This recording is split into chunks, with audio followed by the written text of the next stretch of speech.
बेटे की विदाई, दिल को छू लेने वाली कहानी। मेरा हाथ थाम कर छूने आया था वो मुझे, घर की उस दहलीज तक जहां बचपन से जवानी का हर रंग देखा था। उस घर से कभी जाना तो नहीं चाहा था, लेकिन एक बाप बस बेटी की विदाई का फर्ज निभा रहा था और दहलीज पर चुपचाप मौन खड़ा आंसू बहा रहा था। उसकी गोद में आज भी खुद को मैं महफूज पाती हूँ। बाबा, आज भी मैं तेरी गुड़िया कहलाती हूँ। शादी के बाद विदाई का समय था। नेहा अपनी माँ से मिलने के बाद अपने पिता से लिपट कर रो रही थी। वहाँ मौजूद सब लोगों की आंखें नम थी। नेहा ने घूंघट निकाला हुआ था। वह अपनी छोटी बहन के साथ सजाई गई गाड़ी के नजदीक आ गई थी। दूल्हा अविनाश अपने खास मित्र विकास के साथ बातें कर रहा था। विकास, यार अविनाश, सबसे पहले घर पहुंचते ही होटल अमृत बाग चलकर बढ़िया खाना खाएंगे। यहाँ तेरी ससुराल में खाने का मजा नहीं आया। तभी पास में खड़ा अविनाश का छोटा भाई राकेश बोला, हाँ यार, पनीर कुछ ठीक नहीं था और रस मलाई में रस ही नहीं था। और इतना बोलकर वह जोर जोर से हंसने लगा। अविनाश भी पीछे नहीं रहा। ठीक है, हम लोग अमृत बाग चलेंगे, जो खाना है खा लेना। मुझे भी यहाँ खाने में मजा नहीं आया, रोटी भी गर्म नहीं थी।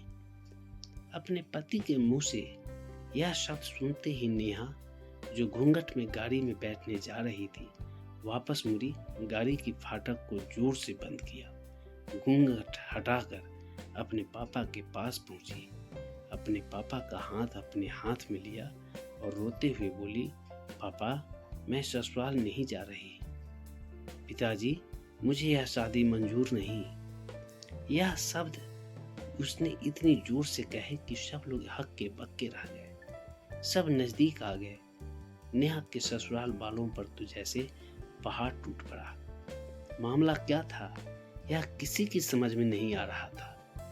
तभी नेहा के ससुर राधे श्याम जी ने आगे बढ़कर नेहा से पूछा, लेकिन बात क्या है बहू?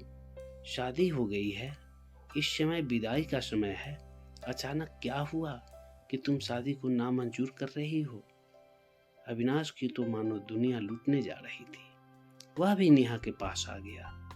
अविनाश के दोस्त भी।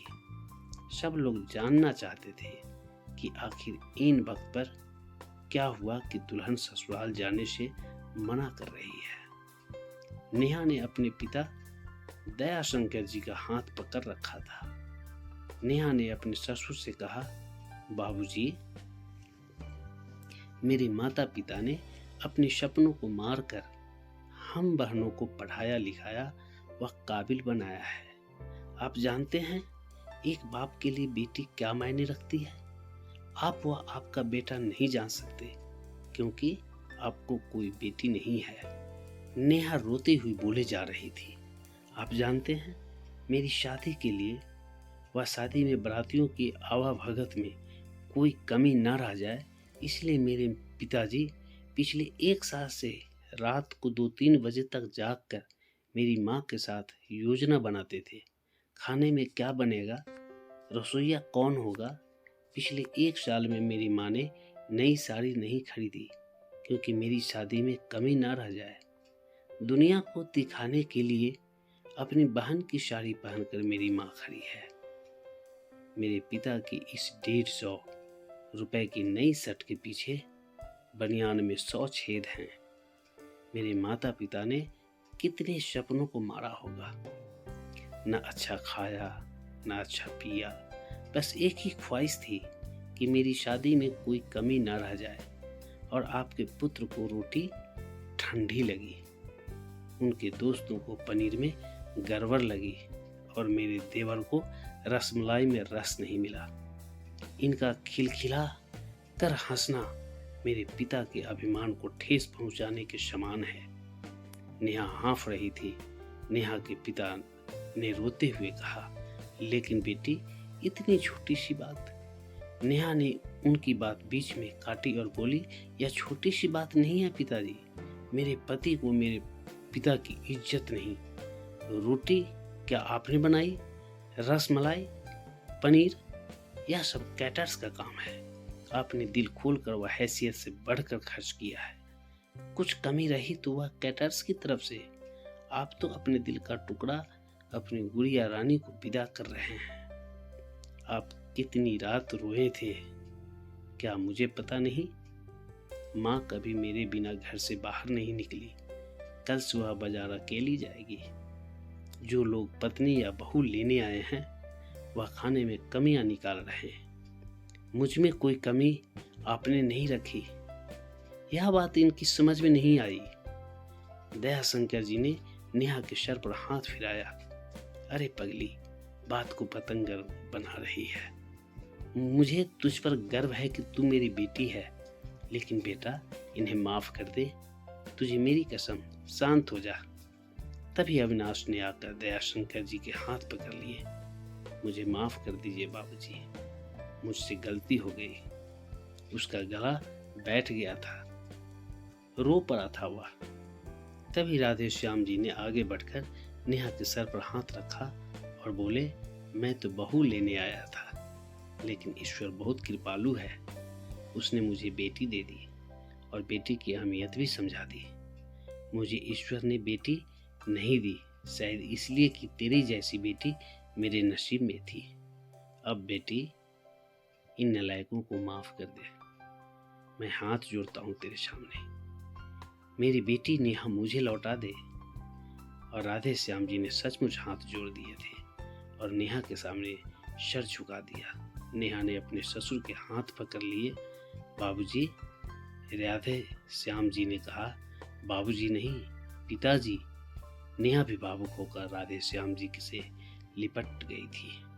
दयाशंकर जी ऐसी बेटी पाकर गौरव की अनुभूति कर रहे थे। नेहा अब राजी खुशी अपने ससुराल रवाना हो गई थी। पीछे छोड़ गई थी आंसुओं से भीगी अपने माँ पिताजी की आंखें, अपने पिता की वह आंगन जिसमें कल तक वह चहकती थी। आज इस आंगन की चिड़िया उड़ गई थी किसी दूसरे प्रदेश में और किसी पेड़ पर अपना घरौंदा बनाएगी। दोस्तों, यह कहानी टाइप करते समय मैं उस मूर्ख व्यक्ति के बारे में सोच रहा था जिसने बेटी को सर्वप्रथम पराया धन की संज्ञा दी होगी। बेटी माँ बाप की अभिमान व अनमोल धन होता है, पराया धन नहीं। कभी हम शादी में जाएं तो ध्यान रखें कि पनीर की सब्जी बनाने में एक पिता ने कितना कुछ खोया होगा व कितना खोएगा। अपना आंगन उजाड़ कर दूसरे के आंगन को महकाना कोई छोटी बात नहीं। खाने में किसी भी प्रकार की कमियां न निकालें। बेटी की शादी में बनने वाले पनीर, रोटी या रसमलाई पकने में उतना ही समय लगता है जितनी लड़की की उम्र होती है। यह भोजन सिर्फ भोजन नहीं, पिता के अरमान व जीवन का सपना होता है। बेटी की शादी में बनने वाले पकवानों में स्वाद कहीं सपनों की कुचलने के बाद आता है व उन्हें पकने में सालों लगते हैं। बेटी की शादी में खाने की कद्र करें। दोस्तों, मैं अपने सभी दर्शकों और सब्सक्राइबर को तहे दिल से धन्यवाद करता हूँ कि आप सभी ने मुझे ढेर सारा प्यार दिया है और आशा करता हूँ कि आगे भी आपका प्यार मुझे मिलता रहेगा। दोस्तों, अगर हमारे वीडियो की कहानी आप सभी को अच्छा लगता है तो please KS story video channel को सब्सक्राइब, लाइक जरूर करें, वीडियो शेयर भी करें और हाँ, आप हमें अपना बेस्ट सुझाव कमेंट के द्वारा जरूर दें। प्रिय दोस्तों, मुझे आपकी मदद की ज़रूरत है, इसलिए प्लीज़ मेरे चैनल को सब्सक्राइब करके अपना अनमोल प्यार दें। धन्यवाद।